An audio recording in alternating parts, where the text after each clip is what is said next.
welcome back to Shakesyear.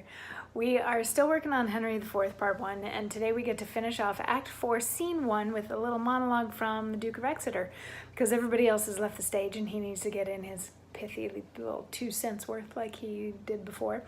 Anyway, so what happened in this scene, this was actually kind of a dense scene.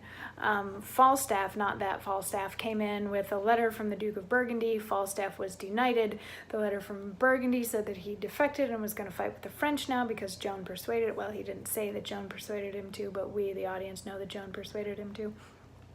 And then Talbot's like, oh, I'll go give him a talking to. And the king's like, good. And then Bassett and Vernon come in and they're at each other's throats.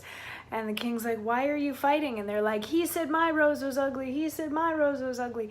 And the Duke is like, the king is like, what difference does it make which rose? Like, if I put this rose on, what difference does it make? Because I like both the Lancasters and the Yorks. So sort yourselves out because we need to be strong against the French. And bye-bye. And then Richard, Duke of York, stays behind and he's like, I wish he had picked up the other rose when he was making his point. And then they leave, and they leave Exeter by himself to say, well didst thou, Richard, to suppress thy voice. For had the passions of thy heart burst out, I fear we should have seen deciphered there more rancorous spite, more furious raging broils than yet can be imagined or supposed.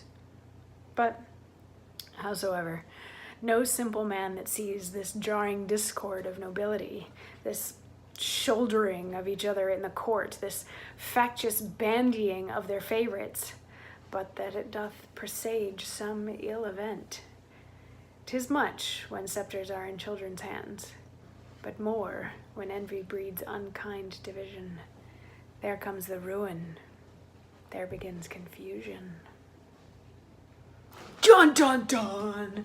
So yeah, he's glad that Richard didn't do the whole I wish he wore the other rose thing while the king was still there, because it looks bad to have everybody fighting amongst themselves, that sort of thing. And yeah, he's not convinced that things are going to be peaceful moving forward. I don't know. What do you think? I'll see you tomorrow for more.